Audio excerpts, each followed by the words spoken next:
Inilulugar dapat ang kayabangan upang hindi magdulot ng kapahamakan. Pinagpalang araw po sa lahat ng kayanggaw at kabangers. Ibabahagi ko ang kwentong alam kong medyo kaiinisan ninyo. Pero bago nyo ko husgahan, sana'y subaybayan nyo ito hanggang dulo.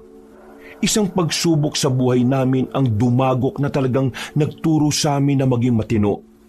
Dahil sa ugali namin ay natuklasan namin ang isang lihim na dapat ay hindi na namin nalaman. Ang karanasan na ito ang siyang tumuklas din ng panibago naming personalidad. Ngunit hindi ko rin maikakaila na dahil din dito ay muntikan na kaming mawala sa mundo. Kilalanin niyo na lang ako bilang Kevin. Kabanong, mga kabangers at mga kayanggaw. Ito ang aking kwento. Bago nga pala magsimula ang ating kwento, sana'y mapindot nyo muna ang subscribe button at ang notification bell para lagi kayong nanonotify pag may bago tayong mga kwento. At huwag nyo rin kalilimutan mag-like at comment. Napakalaking tulong po ito sa ating channel para mas makapagatid pa kami sa inyo ng mga magaganda at mga nakakapangilabot na mga kwento. At ngayon, sa ating pagpapatuloy. Diyos ko, kahit na kailan, wala talagang pakisama sa lugar ang magtsuhin na ito. Parang makikipwesto lang saglit eh. Pero bakit pinapatanggal nyo kagad? Hoy Abeng, ilang araw ka nang nakaharang dyan sa harapan namin eh. Kaya ano yung sinasabi mong saglit lang? Ang baho-baho ng tinitinda mo, hindi ka pa marunong maglinis. Kung makapagsalita ka sa akin eh, akala mo naman kung sino kang mayaman? Hindi nga ako mayaman. Ang mahalaga, mas mahirap ka pa sa akin. Kaya pwede ba, tumigil ka na nga sa kakatinda mo ng tahong sa harapan namin? Itatawag ko na yung mga balde-balde mo dyan eh. Bakit kasi hindi ka na lang doon sa harapan nyo magtinda? May bahay din naman kayo ah. Patawa-tawa ka pa. Ang yabang mo rin eh.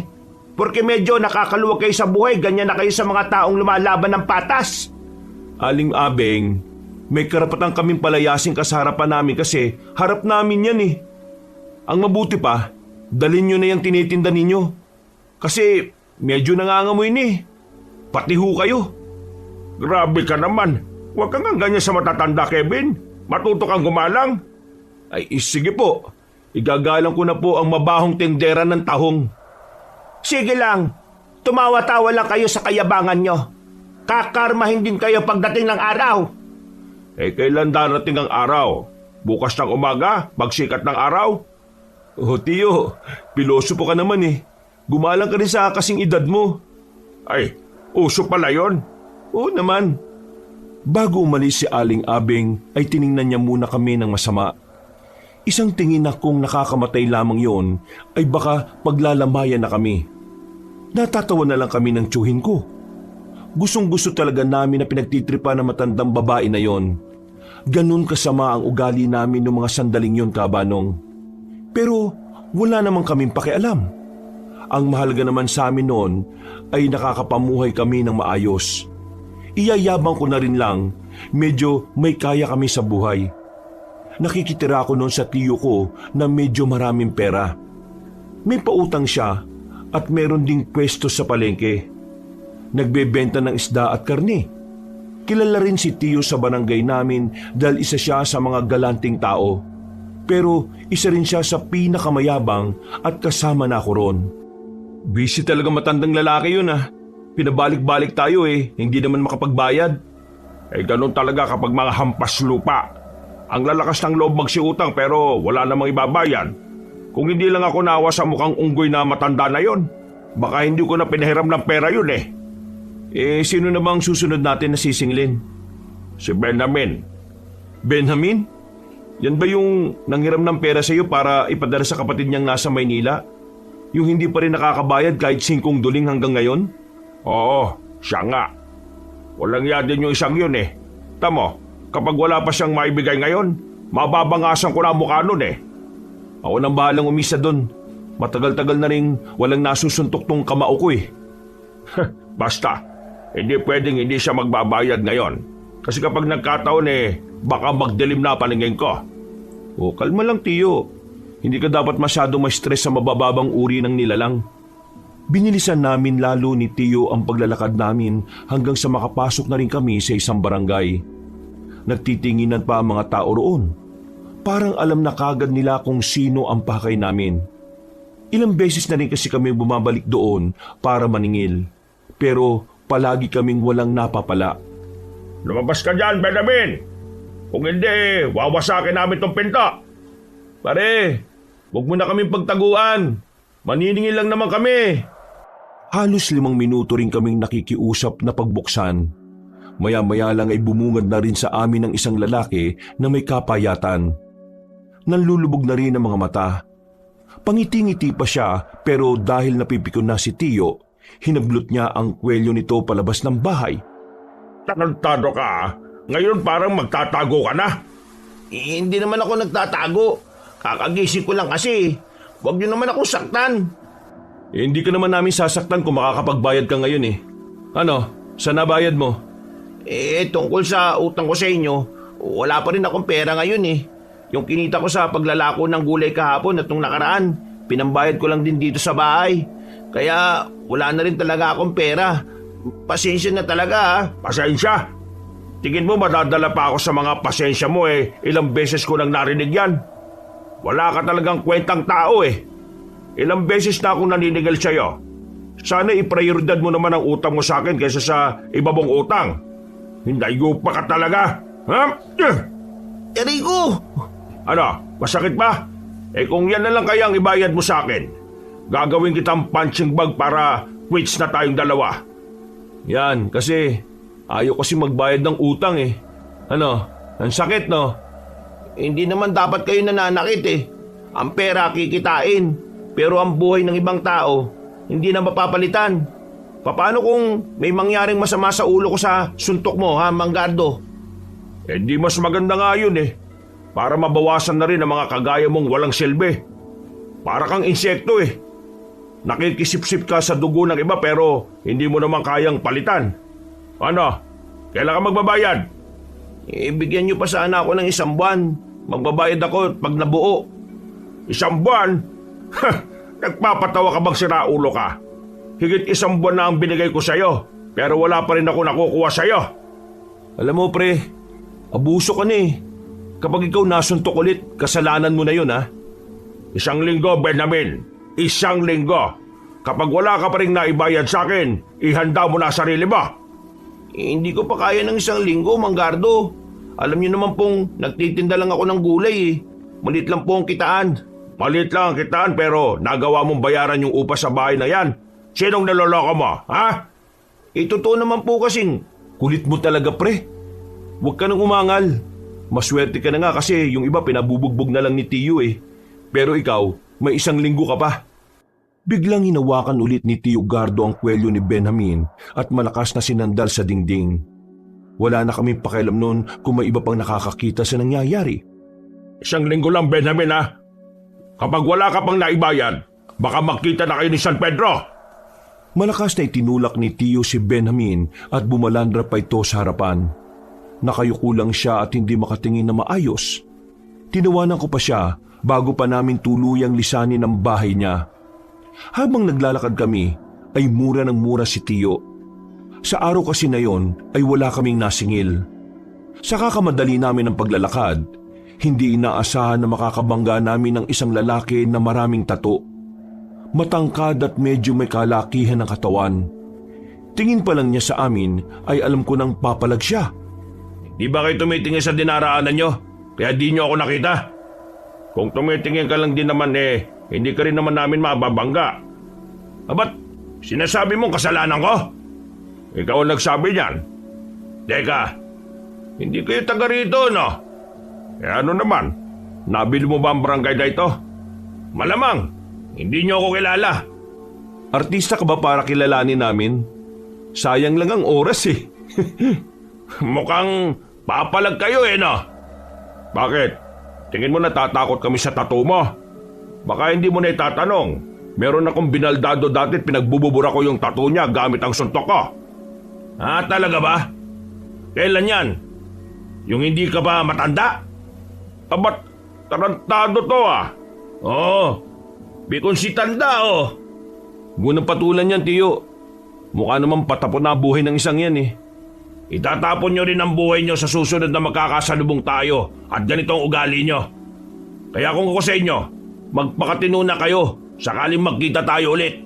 Kasi kung hindi, baka sa hukay ang bagsak ninyo. Nakakatawa ka namang magbanta. Para kang bata na sabik bumawi kasi nasuntok sa mukha eh. O siya, alis na kami. Ayokong sayangin ang oras ko sa isang taong mukhang walang magandang plano sa buhay. At parang wala namang mararating kundi kabulukan. Hindi na nakapagsalita pa ang lalaki. Nakatingin lang siya sa amin ng seryoso habang papalayo na kami. Tinawanan ko lang din siya bago kami tuluyang makalabas ng barangay. Pag-uwi namin, hindi masyadong kumikibo si Tiyo. Kapag masama ang araw niya, hinahayaan ko lang din siya talaga na manahimik. Kaya naman, lumabas na muna ako ng bahay namin para makapagpalamig. Habang naglalakad nakita ko si Mina sa bakuran nila. Ang babaeng kababata ko at bukod tanging kinakausap ko sa mga babae sa barangay namin. Siya lang naman kasi ang maganda. Hindi kasi ako nakikipag-usap sa mga pangit. Mina! Oh, napadaan ka? Naglalakad-lakad lang talaga ako. Buti nakita kita. Bakit? Miss mo na kaagad ako? Mismisin mo mukha mo. Sus, kunwari ka pa. Alam ko naman na gwapong-gwapo ka sa akin. Alam mo, kahit na kailan ang yabang-yabang mo. Kaya ang daming naiinis sa'yo Pati sa tiyuhin mo. Ha? Ang daming naiinis? Bakit naman? Kasalanan ko ba na gwapo ako at mapera? Sana man lang kasi matuto kang maging mapagkumbaba. Nakakainis kaya yung mayabang ka. Hindi ako mayabang. Nagsasabi lang naman ako ng katotohanan, Mina. Teka, maiba tayo. Pwede ka ba sa linggo? Hindi, marami akong gagawin. Ano ba yan? Palagi ka namang hindi pwede. Marami nga akong gagawin Hindi naman ako kagaya mo na laging maraming oras. Hindi ka man lang ba magtatanong kung bakit ko gustong hingin ang linggo mo? Hindi naman ako interesado Bakit ka ba ganyan sa akin? Mabait naman ako sa iyo Mabait? Ang yabang-yabang mo nga Hindi na ikaw yung dating Kevin na nakilala ko. Akala mo ba, hindi ko nalaman yung ginawa nyo kay Aling Abing? Nakita ko si Aling Abing kanina sa kanto. Umiiyak dahil sa ginawa ninyo. Ikaw, wala ka bang nanay? Di ba may nanay ka pa na nasa ibang bansa? Isipin mo nga na yung ginawa ninyo kay Aling Abing kapag ginawa sa nanay mo, ayos lang ba yun sa'yo? Wala ka na rin galang Nahawa ka na sa kasamaan ng ugali ng tiyo mo. Mina, ganito kasi yun. Si Aling Abing, ilang beses na siyang sinabihan na huwag tumambay sa harapan namin kasi bumabaho. Pero anong ginagawa niya? Wala. Ayaw niya kaming pakinggan. Hindi naman niya nililinisan kapag umaalis siya. Kahit pa, hindi dapat ganun ang trato niyo sa kanya. Kausapin niyo siya na maayos. Hindi naman basura si Aling Abing Tao siya na marunong makaramdam. Oo na. Sige na, mali na ako. Ano, okay na ba? Kahit naman kailan hindi ka naman tumatanggap ng pagkakamali Kaya baliwala rin yung sinasabi mo. Umalis ka na nga. Ang dami ko pang gagawin Oh, gabi na. May ginagawa ka pa rin? Katulong ka ba sa inyo? Bakit parang ikaw na lang lagi ang gumagawa ng mga... Kasi, hindi naman ako kagaya mo na maraming pera kaya iniuutos na lang sa iba ang mga gawain. O sige na, alis na. Nakakaabala ka sa akin Wala na akong nagawa nun kabanong kundi ang lumabas na lang ng bakuran nila. Kakamot-kamot na lang ako sa ulo. Hindi ko kasi nakala na gaganunin niya ako. Nag-iba ang pakikitungo niya sa akin. At noong mga sandaling yon, hindi ko pa rin alam kung bakit. Para kasi sa akin, walang mali sa ginagawa namin ni Tiyo. Para sa amin, tama lang na pinaalis namin sa harapan si Aling Abing. Makalipas ang ilang araw, hindi na rin ako pinapansin ni Mina. Kahit na anong gawin ko, para na lang akong hangin sa kanya. Medyo nababanas na ako noon kaya hinayaan ko na lang din siya sa buhay niya. Hindi ko na lang din siya kinausap at hindi ko tinanggap ang mga sinasabi niya. Nandito na naman tayo. Mukhang may stress ka na naman yan, Tiyo. Subukan niya lang na hindi magbayad ngayong gabi. Malilinti ka na talaga siya sa akin. Oo, kalma lang Tiyo. Baka mamaya mapatay mo pa yung lokong yun. Mas maganda nga yun para mabawasan ang mga salot. Ilang minutong lakad lang, nakarating na rin kami sa bahay ni Benjamin. Saktong naabutan namin siya na abala sa paglalaba. Hindi na kami nagpaalam. Pumasok agad kami sa loob ng bakuran. Agad din naman siyang napatayo at sandaling tinigil ang ginagawa niya. Nakalipas na ang 1 linggo. Nasaan ang bayad mo? Sandali lang po. Ano sandali? Paghihintayin mo na naman ako? May siraulo ko ba talaga? Kukunin ko lang po. Magbabayad po ako. Siguraduhin mo lang na kukunin mo Kapag tumakas ka, nako, babay ka na talaga sa mundo. Sandaling pumasok sa loob ng bahay si Benjamin. Ilang minuto lang ay lumabas din naman siya kaagad. Binigay niya ang pera kay Tiyo. Pero sumalubong agad ang kilay ng tiyuhin ko. Ano to? Ayan na po lahat ng kinita ko. Yan lang po talaga ang kinaya Wala na po akong pera. Yung kulang po, ihahabol ko na lang sa inyo. Wala pa ito sa kalahati ng utang mo Nagpapatawa ka ba? Nako, problema yan pre. Sinasabi ko na sa iyo Hindi ko ito matatanggap. Ang usapan natin nung nakaraan babayaran mo na ako ng buo Yan nga lang po talaga ang kinita ko. Ano pong magagawa ko? Ba't sumasagot ka na ngayon Yeah! Agad na sinampal ni Tiyo si Benjamin sa muka. Sa lakas ng sampal ay napakapit pa siya sa haligi ng bahay nila. Hindi pa nakontento ang tiyuhin ko. Sinuntok niya pa si Benjamin ng ilang ulit. Inawat ko na lang si Tiyo nang makita kong parang nahihilo na si Benjamin. Ikaw naman kasi Benjamin Hindi ka kasi makaintindi. Sabi nang magbayad ka ng buo Kayo ang hindi makaintindi. Ano bang mahirap intindihin? Hindi ko kaya makapagbayad ng buo ngayon dahil yan nga lang ang kinita ko. Bakit sumasagot-sagot ka na May pinagyayabang ka na ba ngayon? Wala akong pinagyayabang. Kung meron ng mayabang dito, hindi ako yun. Kayo. Ba't pambihira ka naman? Naghahanap ka na talaga ng sakit ng katawan no? Lalapitan na sana ni Tiyo si Benjamin nang biglang may narinig kaming boses sa labas. Parang pamilyar yun sa amin kaya agad kaming napalingon. Nakita namin ang lalaking maraming tato. May mga kasama siyang kagaya niya. At base sa tingin nila sa amin ay parang handa na silang makipagbasag ulo. Lubayan yung bagong miyembro namin. Ikaw? Makikialam ka? Wow, kaya pala umaangas si Benjamin kasi sumali yata sa mga mokong na ito Natong, ayan sila. Yung lagi nagmamaltrato sa akin tuwing maniningil. Tumigil ka nga. Hindi ka kasi lumalaban kaya ka ginaganyan ng mga siraulong yan ikaw, baka burahin ko yung tattoo mo. Huwag kang makisali rito. Unang-una sa patakaran, ang problema ng isa ay problema ng lahat. Kaya hindi namin hahayaan na ginaganyan yung miyembro namin. Nakita na lang namin na naglabas na ng mga 2x2 at tubo ang mga kalalakihan. Nang iinsulto ang kanilang mga tingin. At sa mga sandaling yun, parang unang beses kong nakaramdam ng kaba. Nawala ang angas namin ni Tiyo. Alam namin na wala kaming binatbat sa mga hawak nila. Kaya naman, bago pa man mangyari ang masama sa amin, nakaisip na ako ng paraan. Sino yung nasa likod nyo? Sino? Nang tumingin sila sa likuran, ay sinamantala na rin namin ni Tiyo ang pagkakataon. Tumakbo kami paalis.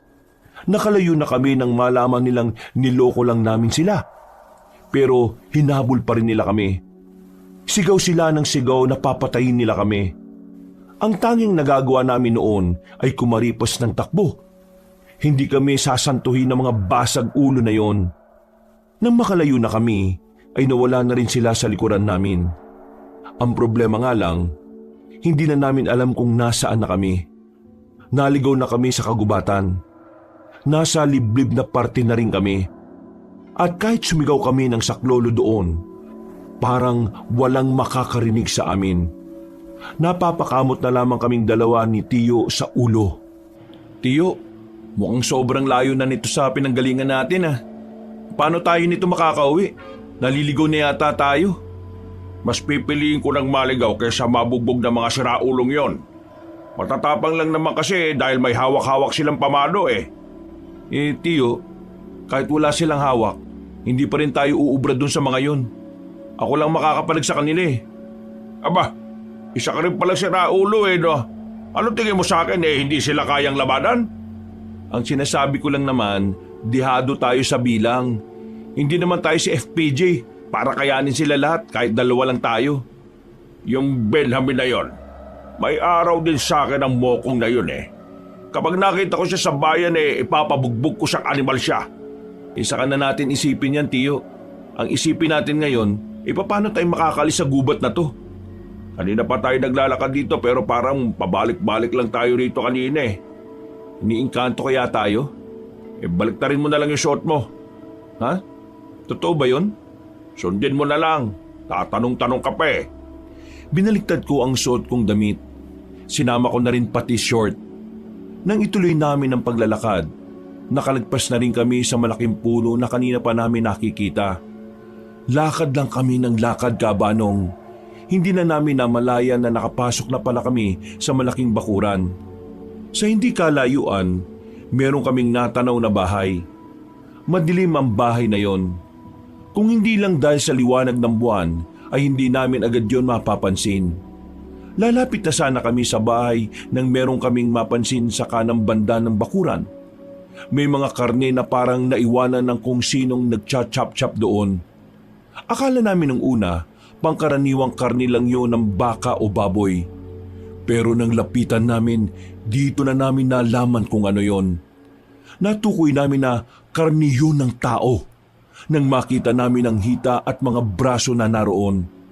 Pusang galatiyo! Ano to? Tao to ah! Kabalas-malasan pa yata ah.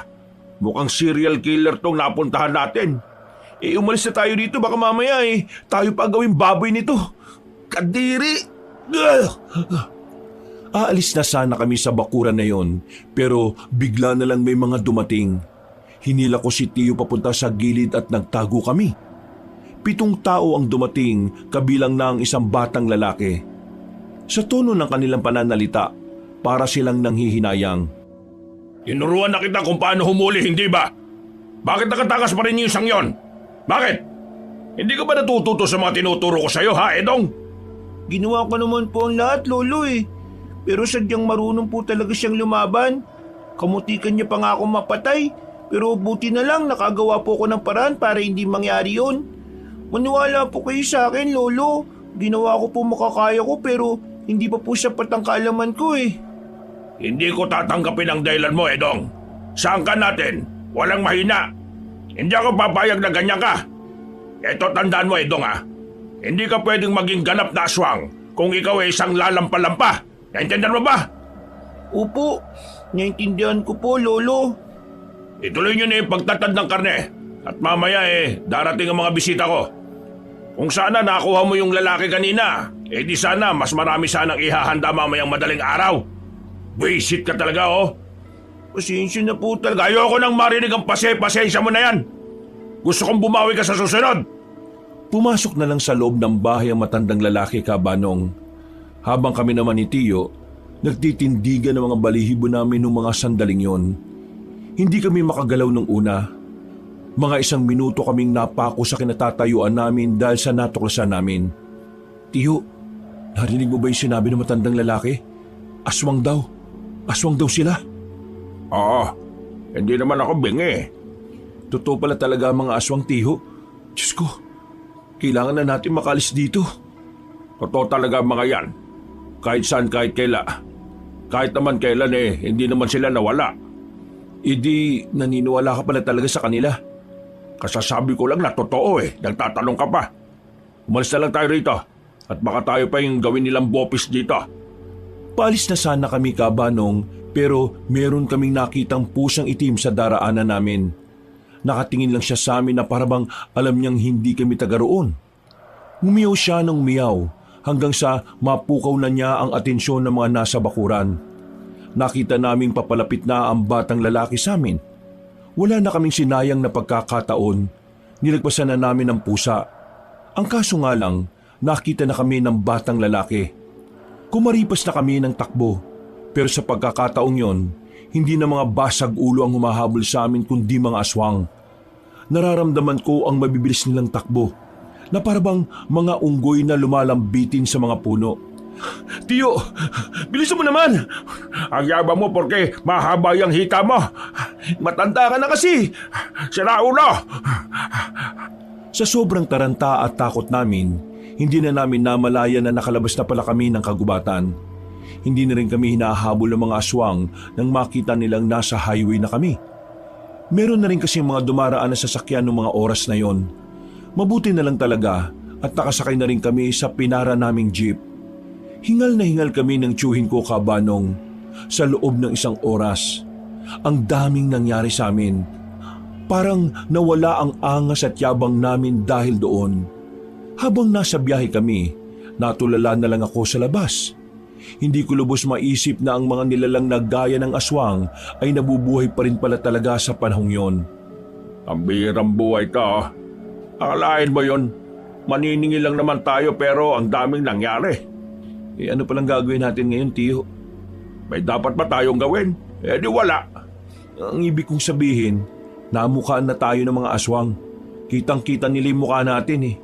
Paano kung sa paniningil natin bigla natin silang makasalubong? Papatay nila tayo ngayong may alam na tayo sa kanila. Huwag kang gawag. Ang mga aswang na yan, takot yan sa maraming tao. Tingnan mo nga kanina, hindi naman nila tayo inabol ng nasa kalsada na tayo. Kaya umayos ka ha, naduduwag ka eh. Hindi ganyan ang itinuro ko sa'yo. Kahit na anong mangyari, dapat na meron ka pa rin yabang sa katawan. Kapag meron kang yabang, walang magtatangkang malakit sa'yo.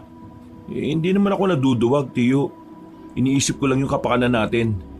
Nakita mo naman, di ba? Kumakain sila ng karne ng tao. Tiyo, ano kaya kung isumbong natin sila sa mga pulis? Nabubuang ka na ba? Gusto mong mapagtawanan? Hindi maliniwala mga yun sa mga aswang. At saka, masisira ang pangalan ko kapag ginawa natin yan. Iisipin pa ng mga kakilala kong pulis nasisiraan na ako ng ulo. Sa barangay kaya? Mas lalo naman ang barangay natin. Diyos ko ka. Wala silang pakialam doon kasi hindi naman yun dito. Huwag ka na nga mabahala. Malayo naman yun dito kaya hindi nila tayo matutunton. Napabuntong hininga na lang ako kabanong at sumandal sa dingding. Kahit na alam ko namang malayo sa amin ang kinaroroonan ng mga aswang, hindi ko pa rin talaga makuhang maging kampante. Pakiramdam ko, anumang oras ay pwede na kaming kunin o atakihin ng mga aswang. Kinabukasan ng umaga, umalis si Tiyo para kausapin ang isa sa mga kumpare niya. Naiwan akong mag-isa sa bahay. Pagsilip ko sa labas, nakatambay na naman si Aling Abeng sa harapan ng bakuran namin. Nakalatag na naman ang maliit niyang lamesa na merong tahong sa ibabaw. Ang unang pumasok sa isipan ko ay ang mga sinabi sa akin ni Mina. Kaya nung umagang yon ay parang nag-iba ang ihip ng hangin. Wala akong balak na paalisin siya. Oo na, aalis na ako. Hindi mo na ako kailangang ipahiya sa mga dumaraan. Hindi ho. Hindi naman kita pinapaalis eh. Sus, kunwari ka pa. Aalis na ako. Gusto ko lang pong malaman bakit gustong-gusto nyo rito sa harapan namin. Nasa bungad kasi ito. Mas maraming taong dumaraan kaysa dun sa lugar ko. Kung nababahuan na kayo sa lansa aalis na ako. At lilinisin ko na lang ang mga patak. Hindi nga kita pinapaalis. Sige lang, magtinda ka dyan kung gusto mo. Basta lilinisin nyo lang yan pagkatapos ha. Haba, nilalagnat ka ba? Sinong anghel ang nakasapi sa iyo ngayon at bakit parang wala akong nararamdaman na kasamaan sa katauhan mo ngayon? Grabe naman to. Sabihin na lang natin na may nakapagsabi sa akin na hindi naman masama minsan na hayaan ng ibang tao na lumaban ng patas. Kinakabahan ako sa pagiging mabait mo Pakiramdam ko sa susunod na araw may gagawin kang hindi maganda. Wala.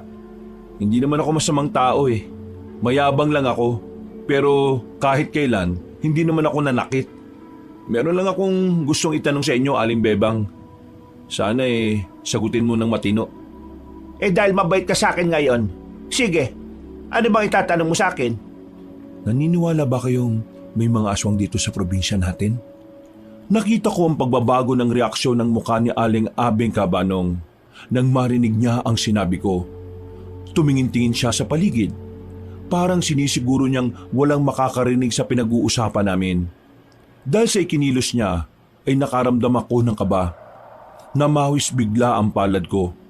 Bakit to, Aling Abeng? Hindi mo dapat binabanggit ang aswang ng basta-basta. Mapapahamak ka. Ibig sabihin, Oo, naniniwala ako. Hindi lang basta naniniwala. Meron din akong nalalaman. meron ka ring nalalaman? Ano ho yun? Sandali. Bakit pa bigla ka nalang nagtanong sa akin ng tungkol sa aswang? Huwag mong sabihing nakita mo rin sila. Huwag na lang ho kayo maingay. Pero oo, nakita ko sila. Kaming dalawa ni Tiyo.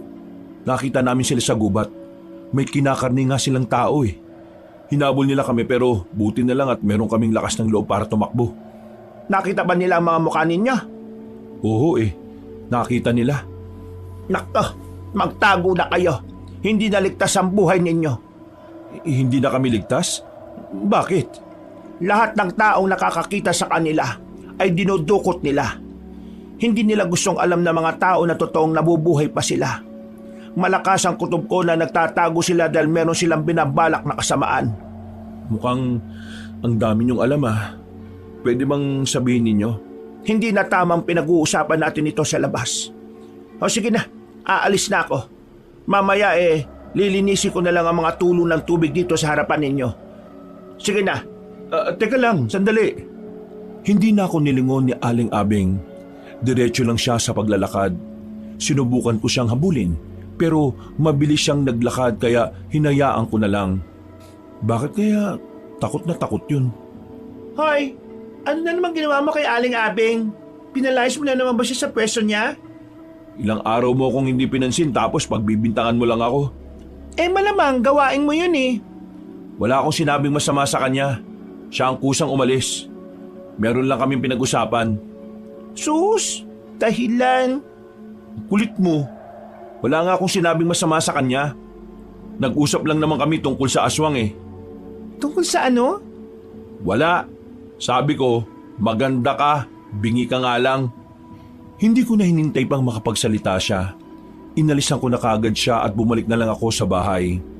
Buong maghapon na naglaro sa isipan ko ang mga sinabi ni Aling Abeng. Kaya nang bandang 5:00 na ng hapon, naisipan ko siyang puntahan sa kanila. Ang kaso nga lang, sabi ng mga kamag-anak niya ay umalis daw nung tanghali si Aling Abeng. Ayon pa sa kanila, nagmamadali daw yun na parabang merong hinahabol na oras. Kumusta naman ang maghapon mo rito? Ayos naman, Tiyo. Hindi rin naman ako ganong lumabas Wala naman bang umaali-aligid sa'yo dito? Wala naman ho. Pero teka, akala ko ba wala tayong dapat na ikabahala? Nakausap ko kasi kanina yung kakilala ko. Hindi raw dapat nating malitin ang mga aswang. Kaya naman, Ano yan, Tiyo? ngayon ka lang ba nakakita ng baril? Ang ibig ko sabihin, baka naman mahuli tayo ng pulis dahil dyan. May lisensya ba yan? Pulis ang nagbenta nito sa akin, kaya wala tayong problema. Lisensya. Pauso lang ng mga buang yan. Kapag may pera ka, pwede kang gumamit ng baril kahit na anong oras. Tingnan lang natin yung mga aswang na yan kapag lumapit yan sa atin. Kahit na alam kong iligal ang pagkakaroon ni Tio Gardo ng sariling baril, may parte ng utak ko na nakakampante dahil meron kaming proteksyon. Lumipas sa mga araw, himalang hindi na nagtitinda si Aling Abeng ng tahong. Medyo napapaisip na rin ako kung anong nangyari sa kanya. Kung ano-ano na lang ang tumatakbo sa utak ko. Kagaya na lang ng baka biniktima na siya ng aswang dahil meron siyang nalalaman. Hoy, Ay putik! ano ka ba? Magugulitin ka na pala ngayon. Ginulat mo ako, malamang magugulat ako. Teka, ano bang ginagawa mo rito sa bayan? Hindi ba halata? Namili ng mga ipanghahanda sa paparating na piyesta sa atin. Ako naman meron lang akong sinisingil. Yung sinabi mo ng nakaraan, yung tungkol sa aswang. Oh, narinig ko naman pala naniniwala ako na totoo sila. Uy, inaan mo boses mo. Teka, ibig sabihin nakita mo rin sila? Nakakita na ako ng aswang pero sa ibang probinsya. Bata pa ako noon. Yung aswang dito sa probinsya natin, nakita mo na?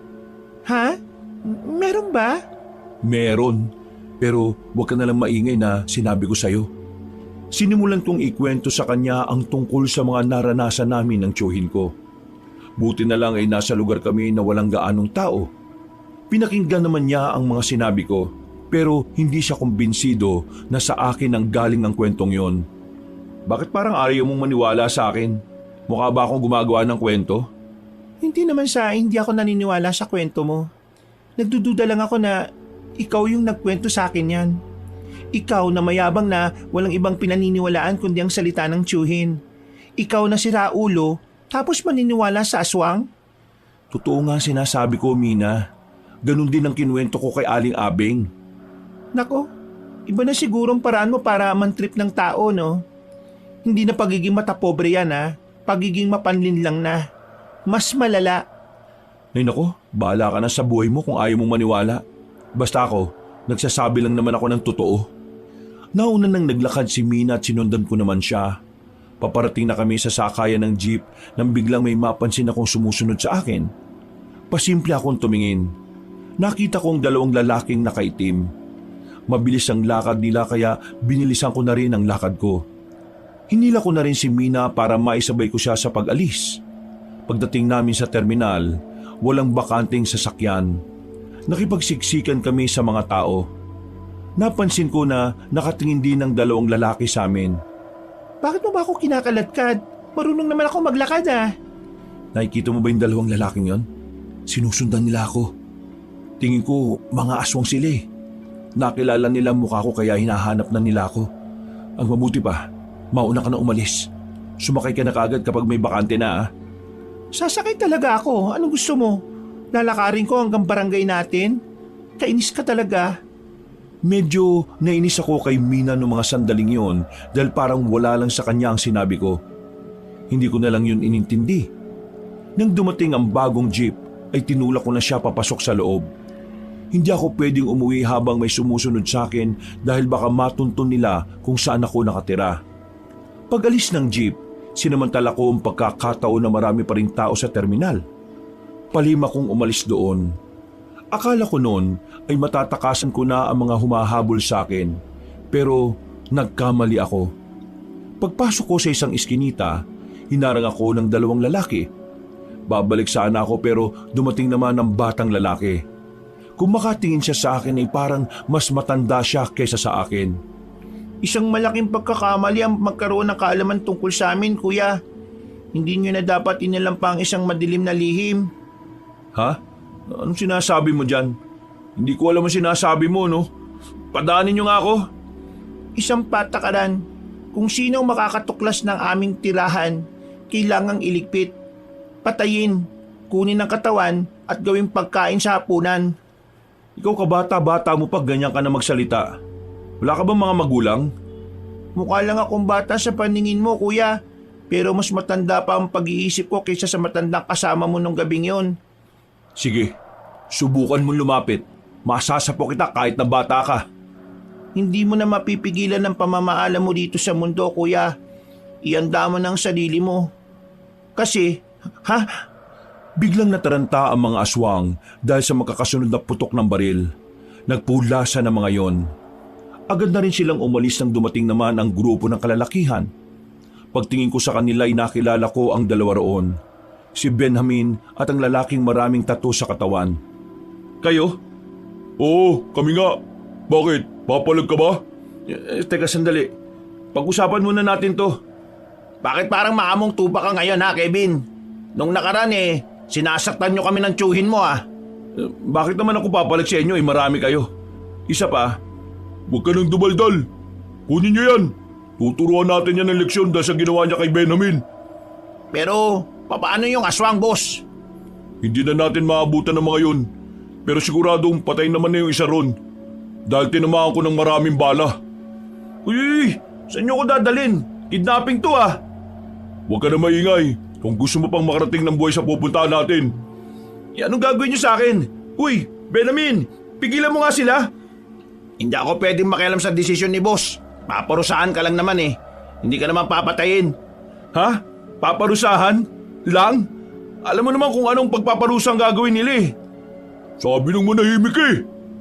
Nawalan ako ng malay nang maramdaman kong may pinalo silang matigas na bagay sa bato ko. Nang magising ako, ay nakatali na ako sa upuan. Nasa loob na ako ng tinuturing nilang hideout. Nakapalibot sila sa akin at parabang handa na nila akong bugbugin at pahirapan.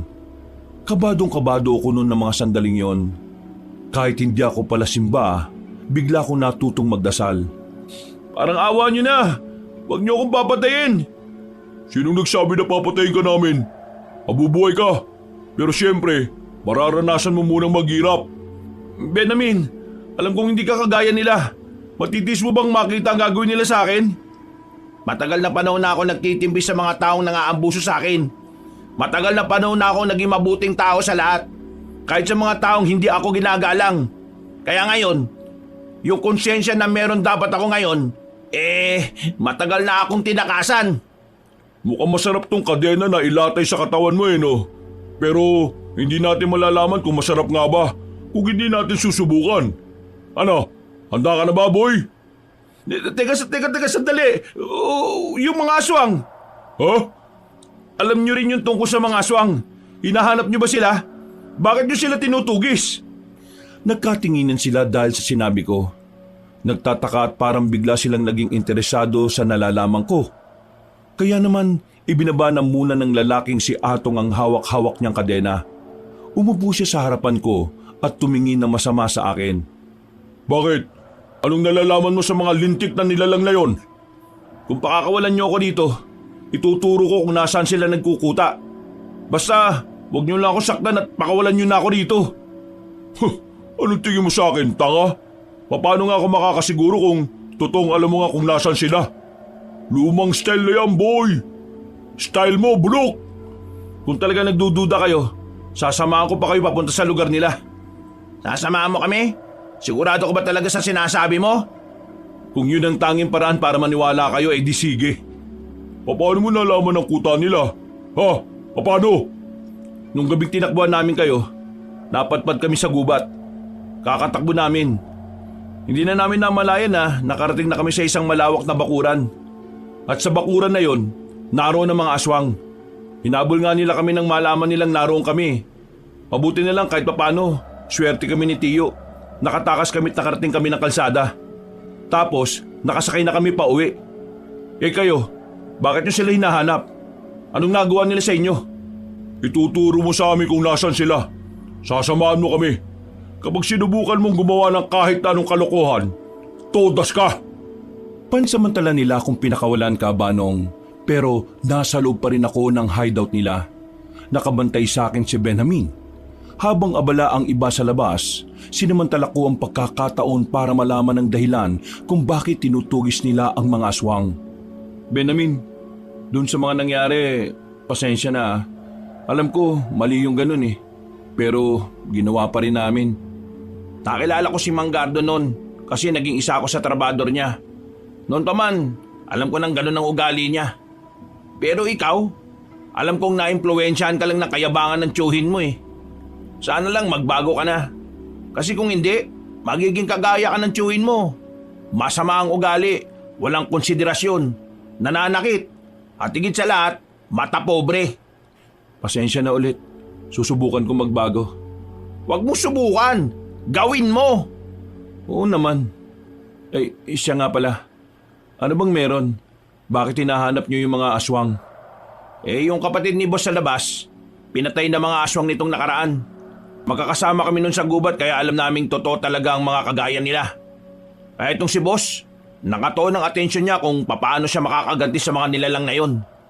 Nakakagulat nga yung mga pangyayari. Naghahanap lang kami ng mga igagatong para sa pagpapakulo ng baboy. Pero dinali yung kapatid niya. Ang bata pa nun 17 lang. Kaya pala ganun na lang yung kagustuhan niyang mahanap yung hideout ng mga aswang. Pero alam mo ba talaga kung nasaan ang mga aswang? O baka sinabi mo lang yun para hindi ka pahirapan? Totoo. Alam ko yung hideout ng mga aswang. Ituturo ko sa inyo ngayon din. Siguraduhin mo lang ha. Ayaw ng pinuno namin na ginagago siya. Maya-maya pa, bumalik si Atong. Isinama na nila ako palabas ng lungga. May mga dala ng baril ng karamihan sa kanila. Kahit na alam kong delikado, wala akong pagdadalawang isip na samahan sila sa kung saan man ang mga aswang. Yun na lang din kasi ang natitirang paraan para hindi nila ako saktan. Sinimulan namin ang paglalakad sa gubat. Natandaan ko ang mga nadaanan namin ni Tiyo. Lalong-lalo na ang malaking puno. Sa halos isang oras na paglalakad, nasa kalagitnaan pa lang kami ng kagubatan. Hoy, boy! Malayo pa ba? O baka naman niloloko mo lang ako ha? Tingin mo talaga kung lolokohin ko kayo, isasama pa ako rito.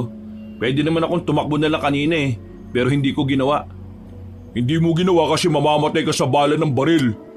Basta manahimik na muna kayo. Maya-maya lang may tuturo ko na rin sa inyo. Siguraduhin mo lang, boy. Hindi ako magdadalawang isip na ibaong ka sa lupa kapag nalaman kong pinagtitripan mo lang kami. Binilisan na lang namin ang paglalakad. Makalipas lang ang 10 minuto, natanaw na rin namin ang malawak na bakuran. May ilaw din sa bahay na naroon kaya malakas ang hinala ko na naroon lahat ng aswang. Diyan mismo yung bakuran na yan. Nakita namin yung mga aswang. At dito mismo sa kinatatayuan namin nagtago kami. Pero nakita kami ng bata. Kung nakikita nyo naman yung bandang yon, diyan nila tinatatad lahat ng karne ng tao na nakukuha nila. Sa madaling sabi, kinakatay nila ang mga tao para gawin nilang pagkain. Sige, tara na. Teka sandali, huwag kayong padalos-dalos. Alamin nyo muna kung kakayanin nyo sila. Hindi basta-basta ang mga aswang, huwag nyo silang mamaliitin. Kung natatakot ka, huwag ka nang sumama. Umuwi ka na at magsumbong ka sa mama mo. Mayabang ka, di ba? Bakit parang duwag na duwag ka ngayon? Oo na, mayabang na ako. Maangas na ako maangas. Pero ibang usapan kasi kapag may sangkot na aswang. Ang mga nilalang nakagaya nila, hindi mo sila pwedeng angasan na lang ng basta. Dami mo pang sinasabi. Mga kasama, tara. Ngayong gabi, igaganti natin ang kapatid ko. Wala tayong ititirang kahit na isang aswang. Hindi sila nagpapigil sa akin. Nanatili lang ako sa kinatatayuan ko. Hinayaan ko silang lumapit sa bahay. Nakakaramdam ako ng kaba para sa kanila. Kahit na hindi ko naman talaga sila mga kaibigan, may parte ng pagkatao ko na nababahala para sa kanilang kaligtasan. Lumapit sila sa bahay. Nang may lumabas mula roon, agad na umalingaw-ngaw ang putukan ng baril. Bulagta ang isang aswang. Nabulabog naman ang iba. Kanya-kanyang lumabas sa bahay. Hindi ko na napigilan ng sarili ko na hindi lumapit. Gumilid ako sa bayabasan.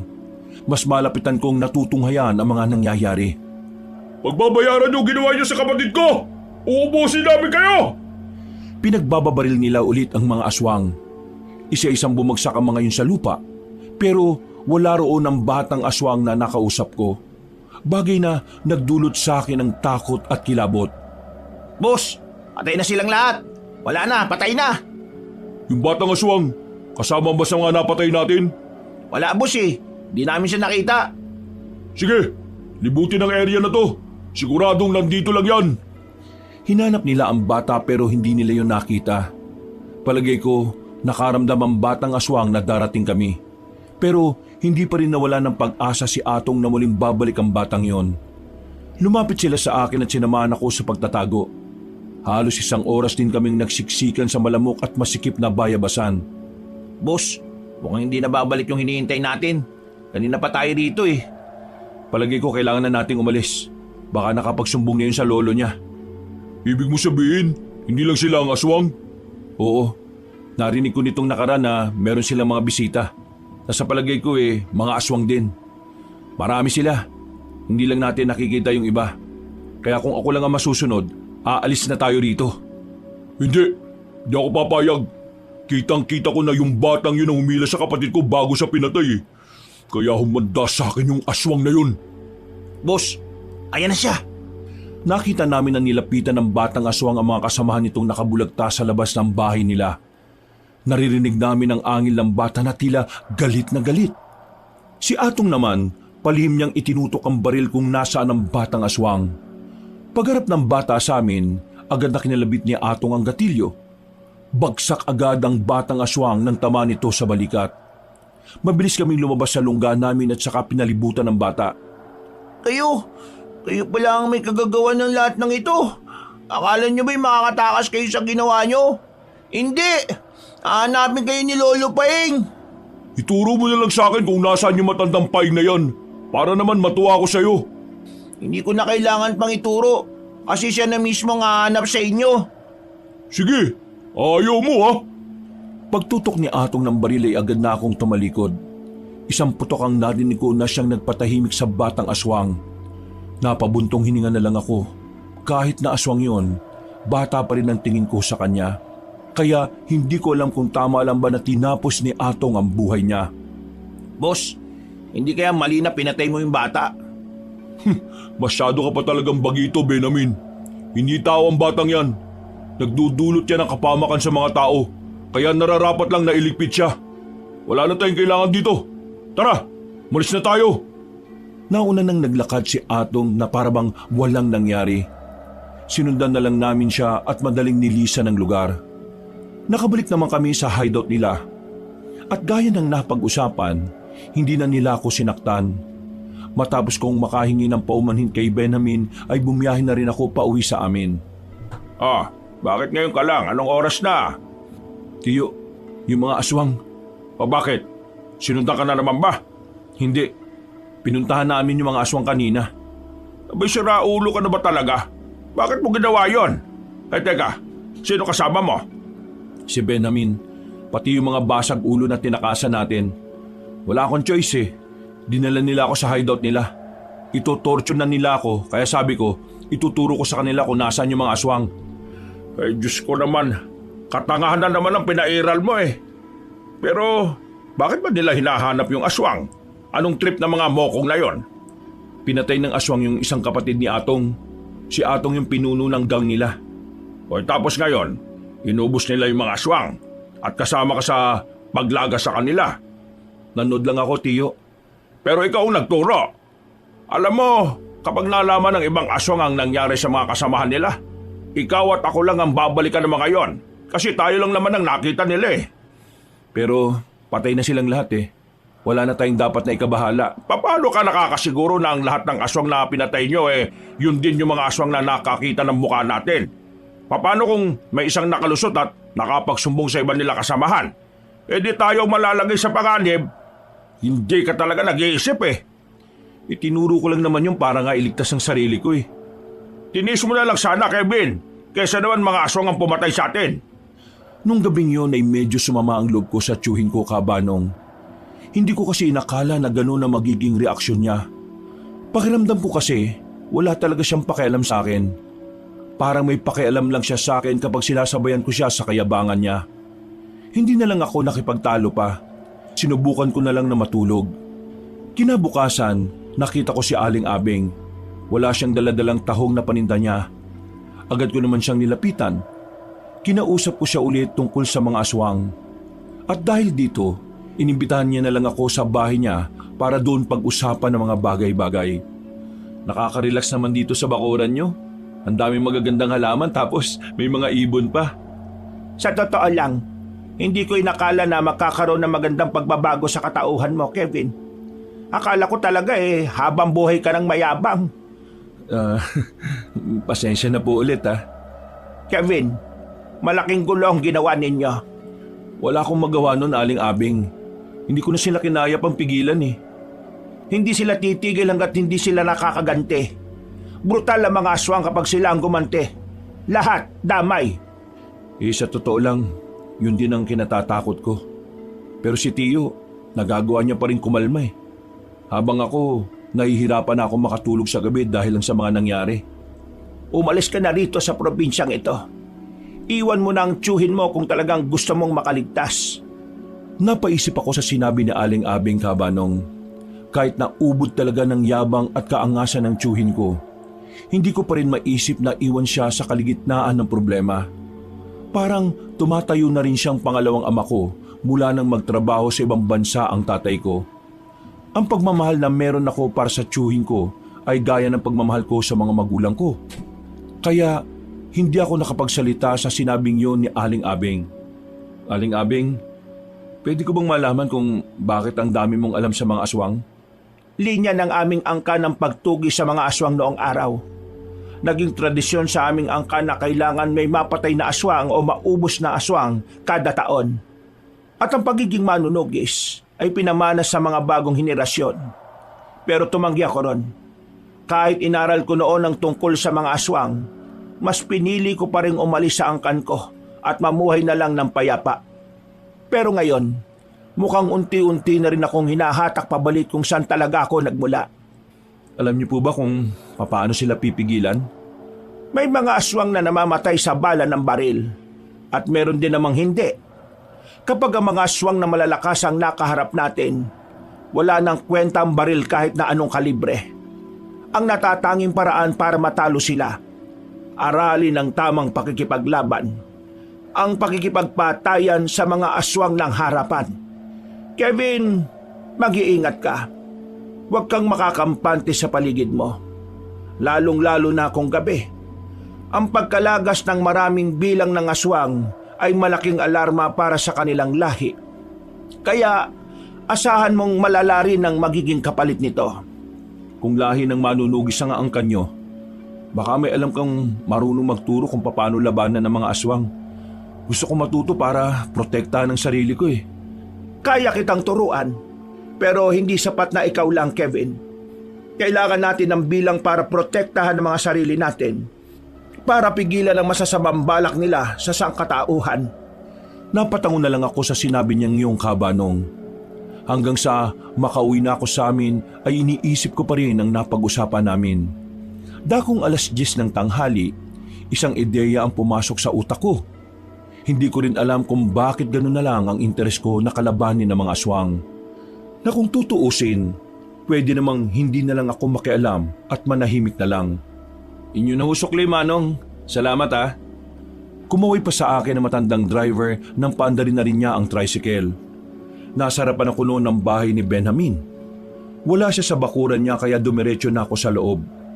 Sisilip sana ako sa loob ng bahay pero saktong lumabas siya, dala ang isang planggana.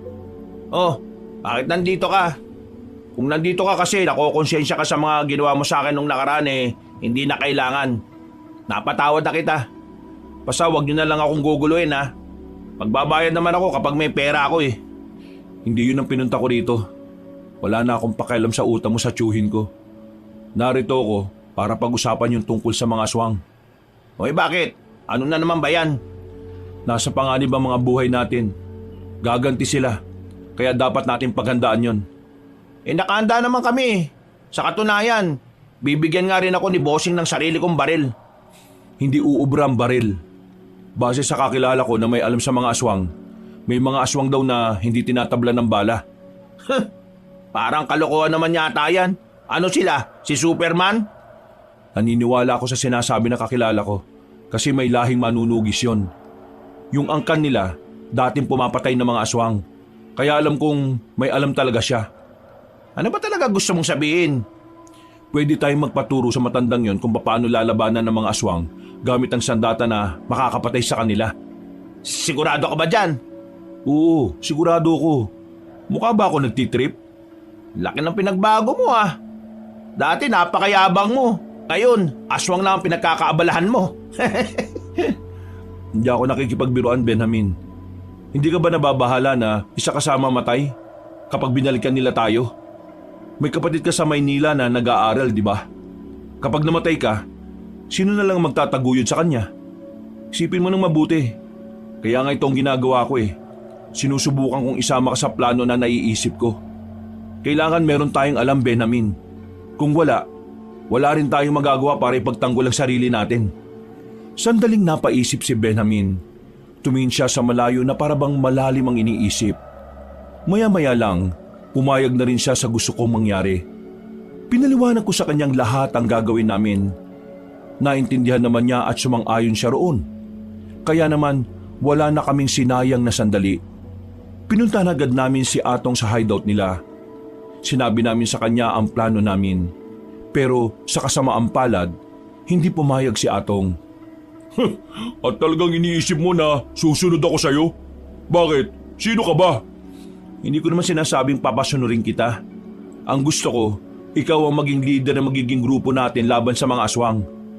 Ang pinupunto ko lang, kailangan natin ng dagdag kaalaman para matalo ang mga aswang na yon. Marami sila. Yung mga napatay nyo, wala pa yun sa kalahati ng kalahati. Kung matuturuan tayo, magkakaroon pa tayo ng ibang paraan para talunin sila bukod sa paggamit ng baril.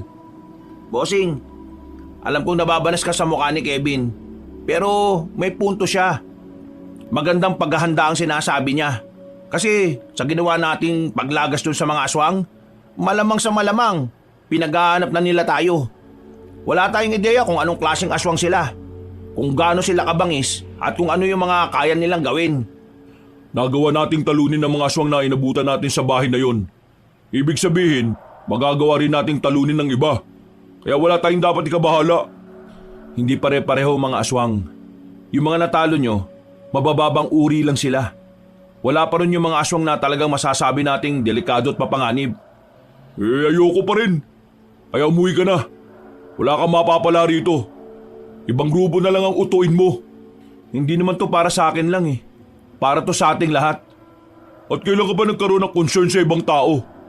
Sabi ni Benjamin sa akin, ubod ka ng yabang eh. At bakit ka pala concern? Kadugo ka ba namin? Isa ka ba sa amin? Hindi ka naman namin kaano-ano ah. Kaya umalis ka na bago pa kita itupi sa 8. Pinalabas na nila ako sa hideout nila. Bagsak ang balikat ko kabanong dahil wala man lang nangyari sa lahat ng ginawa ko. Hinatid na lang ako ni Benjamin sa labas. Kahit siya ay dismayado rin sa naging resulta ng pakikipag-usap namin kay Atong. Wala tayong magagawa.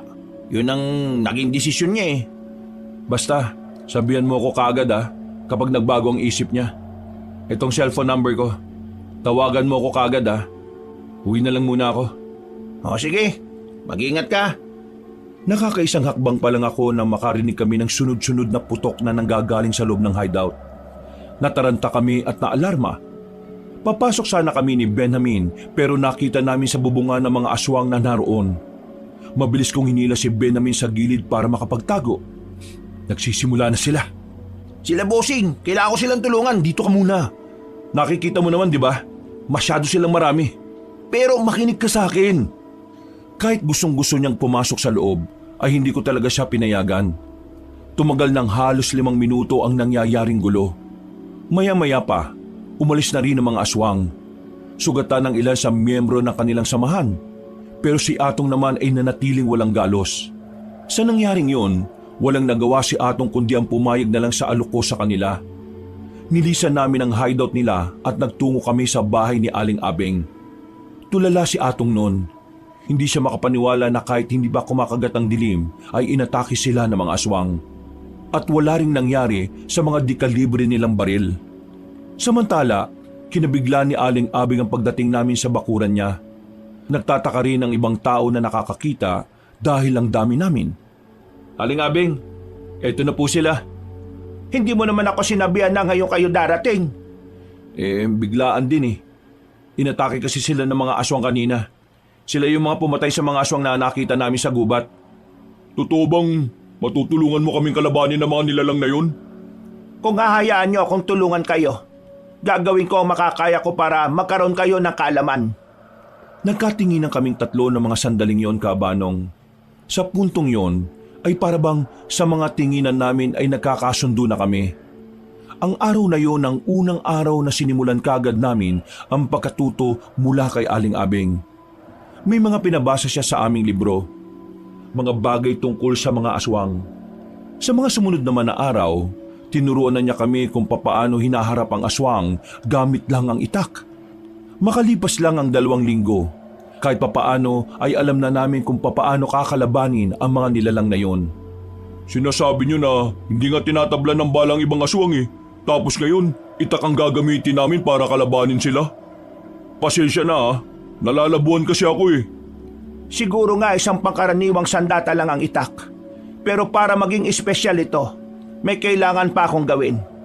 Bukas, ikuha niyo ako ng 1 kilong bawang at asin. Pakuluan natin sila at ibababad natin doon ang mga sandata natin. Sa tulong ng isang ritual na inaral ko noon, mas lalong magiging mabisa ang talim ng itak na gagamitin natin laban sa kanila. Anong gagawin natin ngayon tapos na yung pagsasanay natin? Pupuntahan na ba natin sila o hahanapin sa gubat? Isang malaking sugalang ganyang taktika. Pwede tayong mabitag kung tayo mismo ang hahanap sa kanila. Ang gubat ay para nilang palaruan. Ang lugar na kung saan kabisado na nila. Kaya hanggat maaari, iiwas tayo sa gubat, lalo na kapag kakalabanin natin sila. Hihintayin natin silang lumabas at magpakita sa atin dito. Hindi ba parang mas delikado kasi baka naman madamay ang ibang tao? Sa ngayon, ang prioridad nilang paslangin at kainin ay kayo. Dahil kayo ang pumatay sa mga kasamahan nila. Kaya mas isipin nyo ang sarili nyo bago ang iba. Matapos ang sandaling pag-uusap namin, ay sandali akong umalis doon para bumalik sa bahay. Noong mga sandaling yun kasi, ay araw na kamatayan ng asawa ni Tio Gardo. Pagpasok ko pa lang sa bakuran namin, inabutan ko na siyang may niluluto. Salubong ang kilay niya. Magsabi ka nga sa akin ng totoo. Kinakalaban mo ba ang mga aswang? Ho? Kinakalaban? Huwag ka nang magtanga-tangahan, Kevin. Magsabi ka ng totoo. Alam niyo na pala ang ginagawa namin ano ba pumasok niya sa kukote mo, ha? Di ba ang sabi ko dedepensahan natin ang sarili natin sa aswang. Pero habang wala silang ginagawa sa atin, mananahimik tayo. Pero yung ginagawa mo, ikaw pa mismo ang hahamon sa kanila Bumuo ka pa talaga ng samaan para labanan ng mga aswang. At si Abing pa ang kasama niya. Ano bang alam nun? Kailan pa kayo nagkasundo ni Abing, ha? Tio, naghahanda lang kami para sa paghiganti ng mga aswang. Mas maganda nang alam natin kung paano sila kakalabanin.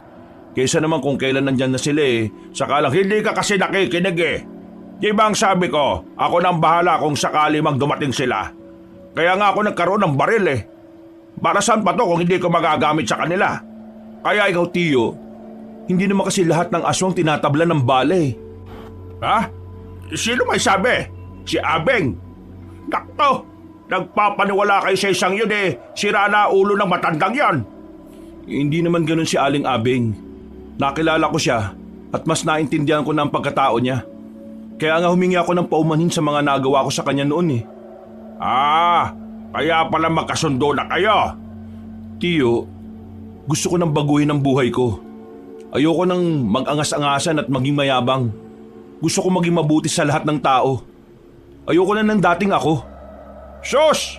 Kung makapagsalita kayo, parang ako ang may kasalanan kung bakit mayabang ka. Kayo naman talagang dahilan, Tio Minulat niyo ako sa ideya na kapag wala kang angas sa katawan, aabusuhin ka ng mga tao. Pero hindi ganun ang paniniwala ko Hindi mo kailangan angasan ng mga taong wala namang ginagawang masama sa'yo. Hindi mo kailangan maging malakas palagi. Mas maganda pa rin na alam natin kung paano magpakumbaba. Mas masarap ang buhay kapag walang galit na tao sa'yo. Hindi gaya ng dati. Halos lahat ng sinisingil natin natatakot sa atin. Kinaiinisan tayo ng lahat dahil sa kayabangan natin. Kaya sana, Tio, magbago ka na rin. Wala akong babaguhin sa sarili ko dahil wala akong nakikitang mali. Kung ikaw gusto mo magbago, abay bahala ka sa buhay mo. Ipakita mo kung gaano ka kahina. Wala akong pakialam. Yan ang gusto mo, di ba? Di bahala ka. Umalis ka na dito sa bahay ko kung hindi man lang din kita mapapakinabangan. Tio naman, Bitbitin mo na ang gamit mo mamaya. Ayoko na makita ang gaya mong walang utang na loob. Pinagmumukha mo akong masama dahil lang sinisimulan mo ng baguhin ang buhay mo. Napaka-makasarili mong tao! Ikaw ang makasarili, Tio. Wala kang ibang iniisip kundi ang pera mo Wala kang pakialam sa sitwasyon ng ibang tao. Kahit kailan, hindi naging mahalaga sa iyo ang pinagdaraanan ng iba. Dahil para sa iyo, tanging sarili mo lang ang dapat mong intindihin. Kaya tingnan mo, maaga kang iniwan ni Tia kasi makasarili ka. Nung nabubuhay pa siya, hindi mo man lang siya maasikaso Kasi abalang-abala ka sa pera mo na wala rin namang nagawa para iligtas si Tia sa sakit. Abot kago! Sinuntok ako ni Tio sa mukha kabanong. Kahit na may edad na ay malakas pa rin ang pagkakasuntok niya sa akin. Napatras ako at napasandal ng malakas sa dingding. Hindi pa siya nakontento. Kinwelyohan niya pa ako. Galit na galit siyang pinagmumura at pinagsisisigawan ako. Pero kalaunan, binitiwan na rin naman niya ako. Matalim ang tingin niya sa akin na parang gusto na niya akong tudasin. Umalis ka na sa palingay ko! Baka kung ano pang magawa ko sa iyong hampas lupa ka! Kinuha ko ang ilan sa mga gamit ko. Umalis ako ng bahay niya nang hindi ko man lang siya nililingon. Sa isip-isip ko, tama na rin siguro na iwan ko siya para hindi na rin siya madamay sa mga desisyon ko sa buhay. Wala akong ibang mapupuntahan. Hindi rin naman pwede kay Aling Abeng dahil hindi rin naman niya bahay ang tinitirhan niya. Pagmamay-ari yun ng pinsan niya kaya malabong mapatuloy niya ako roon. Si Benjamin ang una kong naisip. Kinapalan ko na lang ang muka. Buti na lang ay wala naman siyang kasama sa bahay kaya pinayagan niya akong manirahan doon pansamantala. Hindi mo na dapat sinabi yun eh. Masyado ng personal yung binitiwa mong salita. Kahit ako, tsuhin mo, magagalit din ako. Hindi maganda na sinama mo pa sa usapan yung taong wala na. Alam ko namang mali yung mga sinabi ko. Pero hindi rin naman tama na magbitaw siya sa akin ng hindi magagandang salita eh. Malaking parte ng buhay ko sinusunod ko lang ang mga sinasabi niya.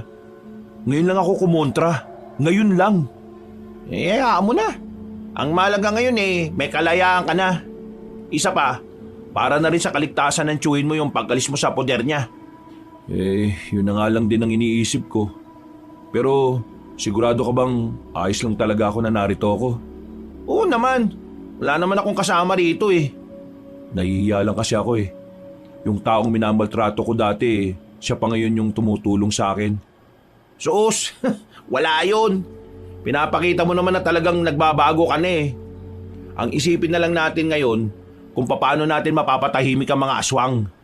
Sa unang gabi ko sa bahay ni Benjamin, inakala ko na magiging payapa ang mga sandali ko roon. Pero mga bandang 12:00 ng gabi, nagising ako nang meron akong nararamdaman na naglalakad sa bubungan. Agad ko namang ginising si Benjamin. Pinapakiramdaman namin ang paligid. Bukod sa naririnig namin sa bubungan, meron din kaming naririnig sa paligid ng mga kaluskos. Mga bulungan na hindi namin maintindihan. Kinuha agad namin ang itak na gamit namin. Tumayo kami sa likuran ng pintuan at sumilip sa siwang. May tao sa labas. Hindi yan tao. Tingin ko mga aswang yan eh. Yanda mo sarili mo. Kaya ba natin sila? Dalawa lang tayo eh. Wala yung ibang tropa. Hindi ko rin alam. Basta kailangan natin kayanin. Isang mahabang katahimikan ng namayani ka, Banong. Hindi nagtagal. Biglang kumalubog na ang bintana. Agad kaming lumapit doon. Nang lumitaw na ang kamay sa bintana ay agad kong tinagayon. Nakita namin parang umusok ang braso ng aswang. Epektibo nga ang ginawa ni Aling Abeng na pagbabad ng itak sa bawang at asin na pinakuluan. Sa mga sumunod na sandali, mas lalong naging aktibong mga aswang. Sa kahit saang parte ng bahay ay pilit nilang binubutasan. Pero hindi kami nagpatinag. Kahit dalawa lang kami, ay ginagawa namin ang makakaya namin para hindi sila makapasok. Ilang beses na namin silang tinaga sa braso at kamay. Tingin ko kailangan nating umalis dito. Hindi magtatagal masisira na nila yung bintana. Mapapasok din nila tayo rito. Kung lalabas naman tayo, mas malaki ang tsansa na makalapit sila sa atin. Baka mapaaga tayo.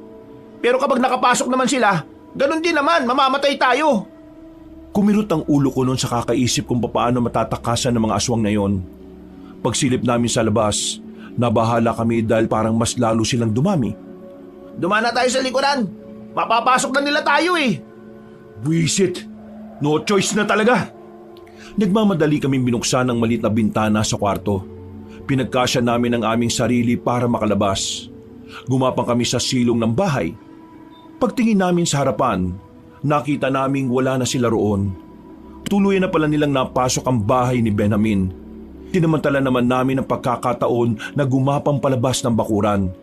Ang kaso, napatigil kami nang may nakaharang na paa sa daraanan namin. Nang tumingala kami, bumungad sa amin ang isang aswang na humahaba pa ang dila. Pumulupot sa leg ko ang mahaba niyang dila. Buti na lang ay nakapag-isip kagad ako. Hiniwa ko ang dila gamit ang itak. Si Benjamin naman parang napako sa gilid. Hindi makapagsalita. Nakatulala lang sa nangyari. Uy! Gising na, Benjamin! Tara na! Hinila ko na siya paalis doon. Pero sa kasamaang palad, nakita kami ng mga aswang sa loob ng bahay niya.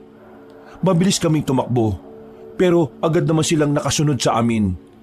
Humarang sila sa daraanan namin, kaya kahit na kinakabahan, winasiwas ko ang itak ko sa kanila.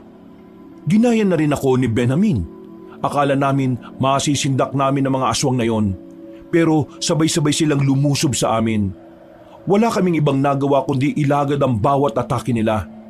Parang biglang nawala ang tapang namin na naipon namin ng ilang araw. Kevin! Ay putik! Muntik na! Kung hindi ako tinawag ni Benjamin, nakalmot at nalapa na ako ng isang aswang na nasa likuran ko. Agad kong hinataw yun. Nang tamaan yun sa liig ay madali itong bumagsak. Nangingisay habang namimilipit sa sakit. Bakit? Tingin nyo hindi ko kayo kayang labanan? Ha! Mangarap kayo! Pre, wag mo nang asarin. Baka mamaya lalo lang silang lumakas. Pre, kailangan nilang mawala sa focus para mas madali natin sila mapaslang. Kaya tulungan mo akong insultuhin ang mga yan. Isang malakas na pag-angil ang ginawa ng mga aswang. Kahit umangil pa kayo ng umangil, wala kayong binatbat sa amin. Mga aswang lang kayo, mga babababang uri. Muli silang lumusob, pero sa pagkakataon na yon ay parang nag-iingat na sila sa mga galaw nila. Ginamit ko ang lahat ng natutunan namin kay Aling Abeng. Ang kaso nga lang, hindi pa nga namin natatalo ang unang grupo ng aswang, meron na namang dumating. At sa pagkakataong yon, aminado na akong wala ng pag-asang makaalis pa kami. Magkatalikuran na kaming dalawa habang sila'y pumapaikot-ikot pa sa amin. Ito na yata katapos na dati, pre. Huwag ka mawalan ng pag-asa. Habang nahinga tayo, laban lang. Dudumugin na sana kami, pero saktong dumating sila Atong. Pinagtatataga nila ang mga aswang. Natatarantang nagsilayuan ang mga yun. Tumuntong sa mga bubungan ng bahay. Pero kitang-kita sa kanila na nahahapdian din sila sa hiwa na ginawa nila Atong. Magsibaba kayo dyan at kalabanin nyo kami, mga duwag! Hindi na nila kami pinatulan pa. Umalis na ang mga natitirang aswang. Habang ang iba naman ay nangingisay pa rin sa lapag. Nilapitan ni Atong yun isa-isa at tinuluyan na niyang patayin. Nakahinga naman kami ng maayos. Ang akala namin, paglalamayan na kami. Akala namin, magiging karni kami ng mga aswang. Ano? Ayos lang kayo? Ayos lang naman kami. Pero buti dumating kayo. Kung hindi, baka wala na kami. Tingin ko, gumagawa na talaga sila ng malupitang hakbang. Kaya iwasan nyo na munang makipag-usap sa mga hindi nyo kilala. Mahirap na. Baka mamaya aswang na pala yun. Anong gagawin natin sa mga bangkay ng mga aswang na yan? Tipunin natin. Ilagay natin sa bungad para malaman ng lahat na nasa panganib ang buong barangay. Para makapaganda naman sila. Habang malalim ang gabi, ay hinila namin ang mga bangkay ng aswang na hindi bababa sa 10. Sa pangamba na baka bumalik ang mga aswang, naisipan na lang namin na puntahan si Aling Abeng. Sumakay kagad kami sa jeep at agad na nakarating kina Aling Abeng. Dali-dali namin pinuntahan na matanda. Pero isang masamang pangyayari pala ang bubungad sa amin. Si Aling Abeng naabutan naming wala ng buhay. Punong-puno ng kalmot ang katawan niya. Nakadilat pa ang mga mata. At base sa nakasarado niyang kamao, habang hawak ang itak, mukhang sinubukan niya pang labanan ng mga aswang. Aling Abeng! Aling Abeng! Huwag mo kaming iwan sa laban na to! Pre, wala na siya. Wala na si Aling Abeng. Sa maikling panahon na nakasama ko si Aling Abeng Kaabanong, para ko na rin siyang tinuring na ina. Mabuti siya sa akin at talaga namang nakikinig sa lahat ng hinaing ko. Kaya nang paslangin siya ng aswang, matinding galit din ang naramdaman ko. Parang naiintindihan ko na rin ang galit ni Atong nang mawalan siya ng kapatid. Kinabukasan, agad na kumalat sa barangay namin ang nangyari.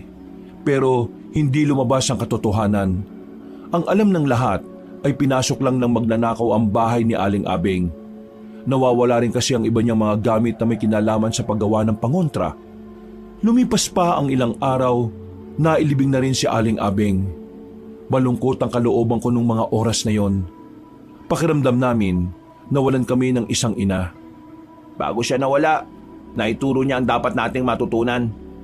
Bilang paggalang sa ginawa niyang pagturo sa atin, ipanalo natin ang laban na ito. Para kay Aling Abing, papaslangin at uubusin natin ang mga aswang. Sige, pag-usapan na natin ang plano. Pagkagaling pa lang sa pakikipaglibing, binalikan namin ang hideout nila Atong. Doon namin tinipon ang iba pa naming kasama. Nadagdagan ang bilang namin dahil ni Kaya at ni Atong ang iba na samahan kami sa laban. Marami din naman kasing naniwalang residente sa barangay nila. Marami kaming pinag-usapan. Marami kaming pinag-isipan para sa gagawin naming hakbang para tuluyang mabura ang mga aswang. Sumapit ang kinagabihan. Bantay sarado namin ang paligid. Sa bakuran ng hideout ay kanya-kanya kaming bantay. Hindi pa rin talaga ako makapaniwala na nangyayari ito. Yung ako na ang alam lang gawin magtrabaho. Ito na ang ginagawa. Sinusubukan patayin ng mga aswang para wala nang masaktan na ibang tao. Kahit din naman ako Masyado ako nabibilisan sa mga nangyayari. Pero kung ano man ang mangyayari sa atin, alam kong gagabayan naman tayo ng Panginoon. Wow! Natuto ko na magbanggit ng Panginoon ha. Wala namang masama kung maniniwala tayong ginagabayan tayo ng Diyos. Aswang nga naniniwala na tayo sa Diyos pa. Kung talagang ginagabayan tayo ng Panginoon, wag na tayo magdalawang isip na puntahan ng kuta nila. Nakakasiguro ako na meron ulit nakatira dun Delikado. Ang sabi ni Aling Abing, hanggat maaari umiwas tayo sa gubat kasi mas nakakalamang ang mga aswang sa ganoong lugar. Pero meron akong naisip na paraan para sila mismong lalapit sa atin. Anong paraan yan? Ako magiging pain. Kalokohan yung sinasabi mo, pre. Nakakasiguro akong lalapit sila sa akin. At kapag nangyari yon, saka natin sila bibirahin. Sige, sang-ayon ako sa naisip mong paraan. Pero kapag ikaw namatay, wala kami kinalaman dyan ha. Kevin, hindi maganda yung sinasabi mo Hindi pa nga natin alam kung gaano sila karami at kung ano ba talaga ang kakayanan nila. Ikaw na rin ang nagsabi, may mga aswang na mas malalakas pa sa nakalaban natin. Paano kung sila ang lumapit sa iyo sa araw na ginagawa mo na yung pagiging pain? Kung sakaling ganun man ang mangyari, di bahala na. Aminado kong kinakabahan din ako sa naisip ko, Kabanong.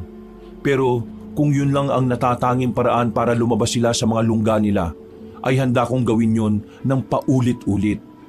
Sa mga nangyari kasi, malakas ang kutob namin na hindi sila basta-basta. Malakas ang kutob namin na hindi sila basta-basta magpapakita. Malakas ang pakiramdam namin na magiging maingat na sila dahil na rin sa epekto ng talim ng sandata namin. Kinabukasan, sinimulan ko na ang plano. Gumagala ako sa barangay namin nang walang dala na kahit na ano. Pero palim naman akong sinusundan ng mga kasamahan ko. Ilang araw namin ginawa ang ganong taktika, pero nagmukha lang kaming tanga dahil walang aswang na lumitaw. Kainis! Bakit hindi sila lumalabas ngayong mag-isa lang naman ako at walang dalang kahit na anong panlaban sa kanila? Wala ba talaga sila rito? O sadyang alam lang nilang binabalak natin? Isa lang ang ibig sabihin niyan, iho. Hindi sila uto-uto. Hindi sila tanga. Paglingon ko sa gilid, nakita kong isang matandang lalaki na nakasandal sa poste ng ilaw. Kalmado. Kaswal siyang lumapit sa akin. Nang makita ko na ang mukha niya, nagsimula na akong kabahan. Siya ang matandang lalaki na lolo ng batang aswang. Ang batang aswang na pinaslang nila Atong. Ikaw? Mukhang nakikilala mo pa pala ako. Mabuti naman kung ganon. Hindi na ako mahihirapang magpaliwanag kung sino ako. Nandito ka ba para ipagiganti ang apo mo? Wala naman akong ibang dahilan para pumunta rito kundi yun lang Maraan akong umatras. Tingin ako ng tingin sa paligid. Naghahanap ako ng pwedeng maging sandata ko. Pero wala akong makita. Pagtingin ko sa kanya, nanlilisik na ang kanyang mga mata. Sino ba kayo sa tingin nyo para pumatay ng aswang? Di hamak na mga binatilyo lang kayo na natuto lang humawak ng itak. Akala mo na kung sino katipunero? Bigla na lang niya akong dinakma sa liig. Kahit na may edad na, ay nagawa niya pa akong iangat sa ere. Maigpit ang pagkakahawak niya sa liig ko. Malakas ang puwersa, kaya kahit anong gawin ko, hindi niya ako binibitiwan. Pinatay niyo ang batang tagapagmana sana ng aming lahi. Kaya ngayon, uubusin ko kayo.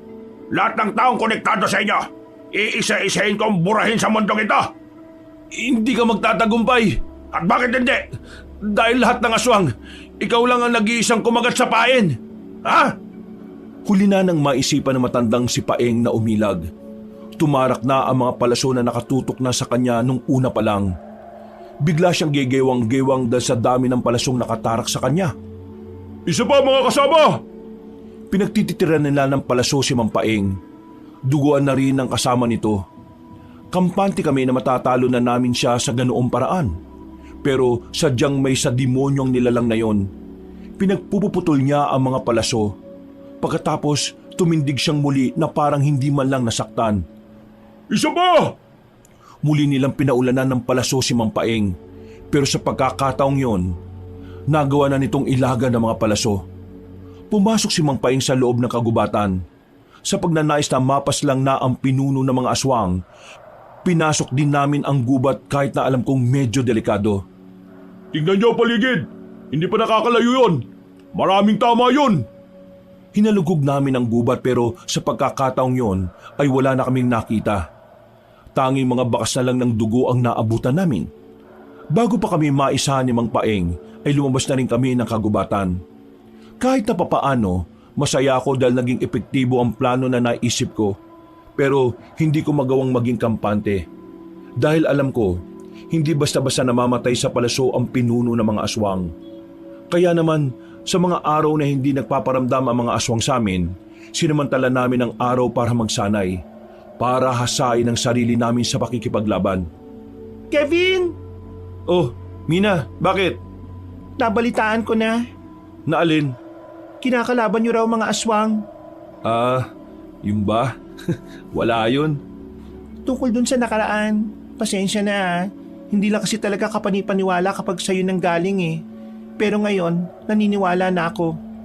Kevin, siyota mo? Hindi kaibigan lang.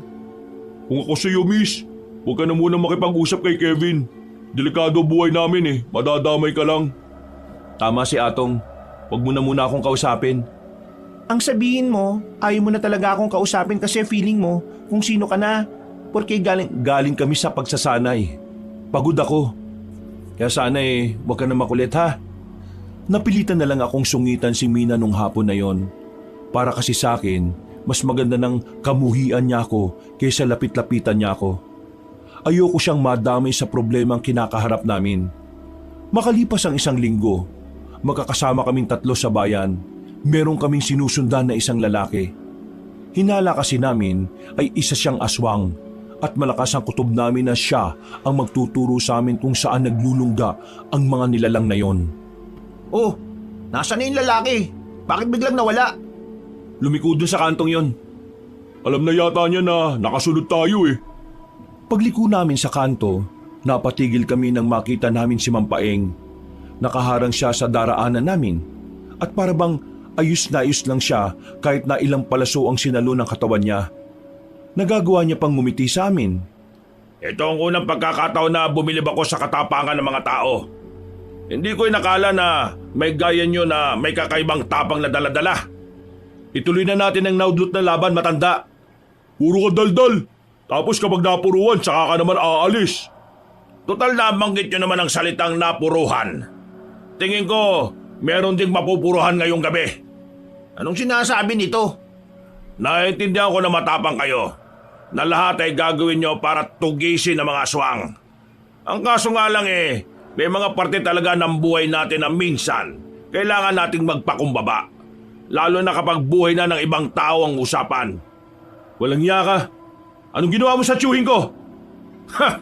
Sigurado ka bang tiyuhin mo ang tinutukoy ko? Namilog ang mga mata ko nang maalala ko si Mina.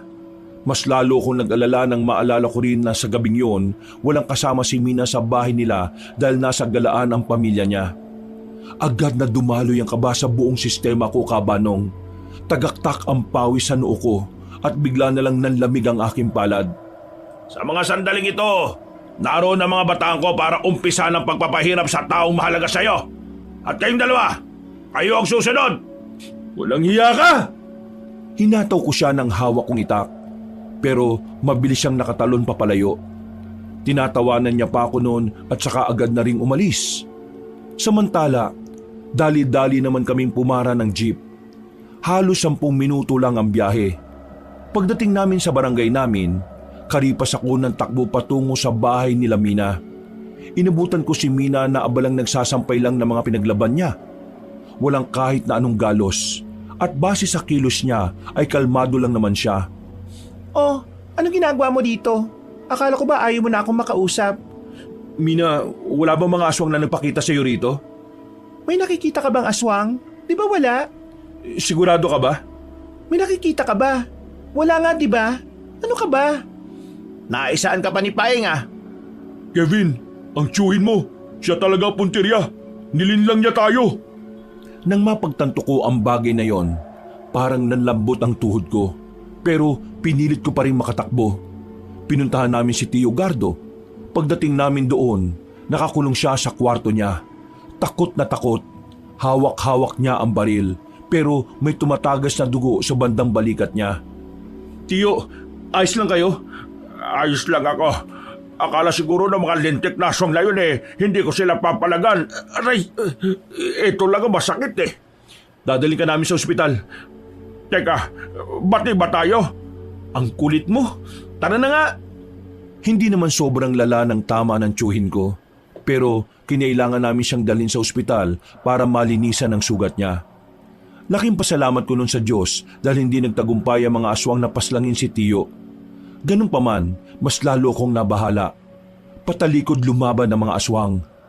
Pinupuntirian nila ang mga taong pwede nilang gamitin laban sa amin. Nang masiguro kong nasa ligtas na kalagayan na ang tiyuhin ko, binalikan naman namin si Mina. Ano? Sasama ako sa'yo? Wag na, uy! Para din naman ito sa kaligtasan mo, Mina. Idadamay ka ng mga aswang at kapag hindi ka namin dinala sa ligtas na lugar, mamamatay ka. Kasalanan mo kasi to Kung hindi ka sana nakialam sa mga aswang na yan, edi sana Oo na. Kasalanan ko na nga Kaya nga ginagawan ko ng paraan to para maitama.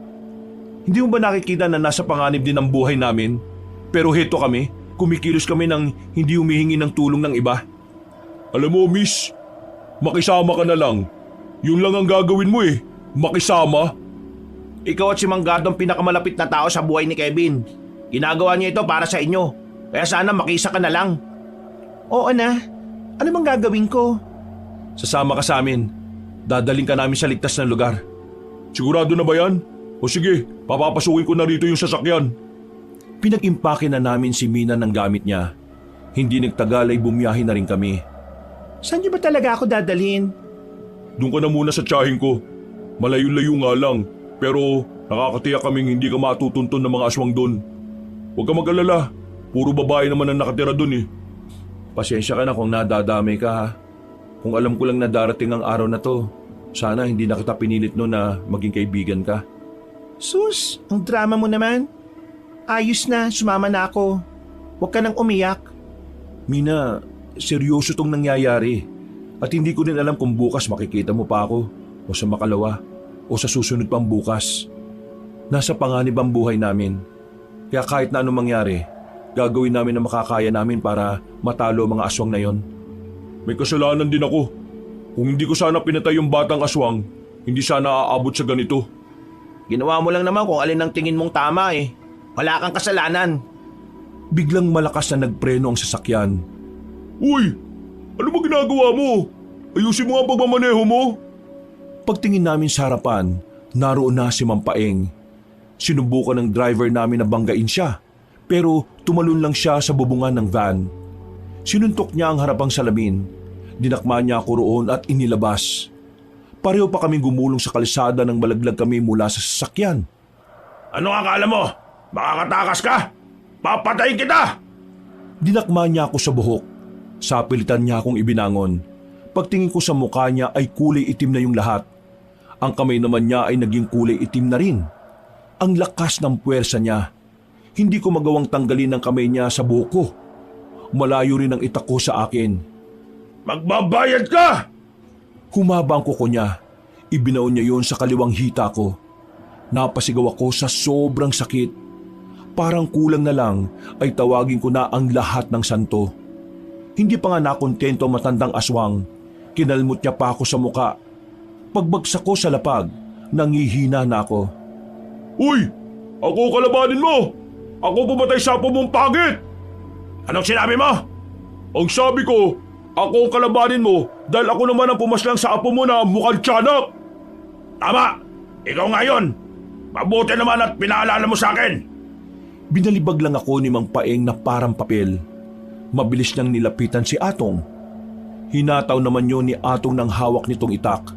Ang kaso nga lang, masyado mabilis si Mang Paeng. Madali lang para sa matanda na ilaga ng bawat hataw ni Atong.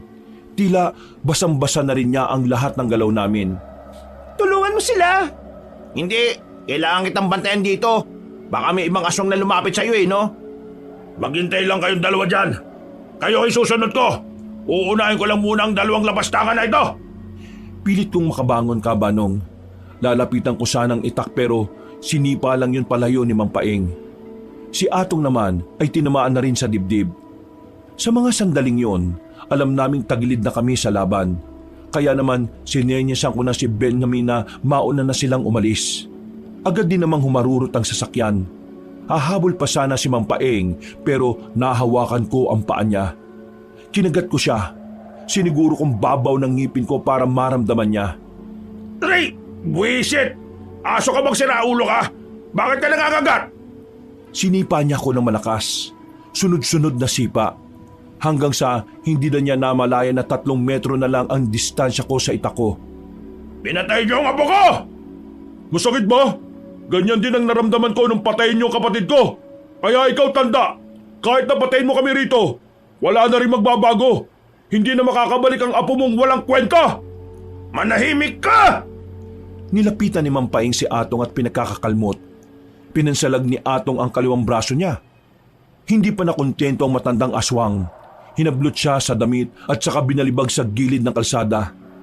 Pinagsisisipa hanggang sa sumuka na rin ng dugo. Anong karapatan niyong pigilan ng mga pinaplano ko?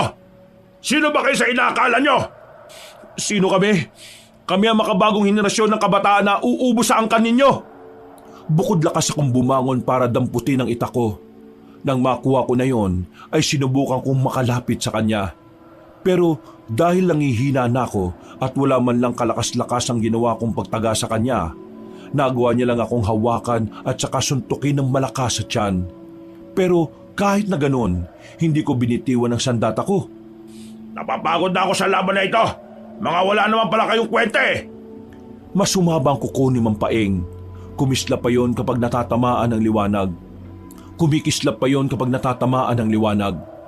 Ang mahabang talim na yon ay tila dahilan kung bakit nakakasilip na kami sa kamatayan. Makikita nyo na rin ang loob ng impyerno. Magsasama kayong dalawa. Itatarak na sana ni Mang Paeng ang mga kuko niya sa akin pero biglang nagsalita si Atong. Mga salita na talaga namang nagpatigil sa nagwawalang aswang. Buhay pa ang apo mo. Hindi siya nakasama sa mga sinunog namin. Ano? Anong sinabi mo? Nakakulong siya sa isang kuweba. Huwag mo akong tinatarantado ha. Wala nang apo ko at nararamdaman ko yon. Mali ang pakiramdam mo. Buhay pa siya. Kung gusto mo siya makita, wala kang magagawa kundi buhayin kaming dalawa. Natigilan na matandang lalaki. Napaisip ito sa sinabi ni Atong na wala namang katotohanan. Si Atong naman ang dinakma niya at itinaas sa ere. Galit na galit ito. Nasaan ang apo ko? Eh di nasa impyerno. Patay na yun eh. Magsama na kayo. Kevin, bilis na! Gegewang-gewang akong tumayo ka, Banong, at saka tumakbo patungo kay Mang Paeng. Humarap siya sa akin pero huli na. Naitara ko na ang itak sa likuran niya. Direkta yun sa puso kaya napaluhod siya kagad. O ano? Anong pakiramdam na ikaw naman ang nalinlang namin? Mukhang ito na katapusan mo, Mang Paeng. Magpaalam ka na sa mundong ito. Kahit na kailan, ang mga tao, manloloko. Sinubukan pa ni Mang Paeng na makabangon. Pero sa kasamaang palad, hindi na rin niya kinaya. Bumagsak din siya ulit sa lapag at saka sumuka ng dugo. Napahiga na lang kaming dalawa ni Atong sa semento.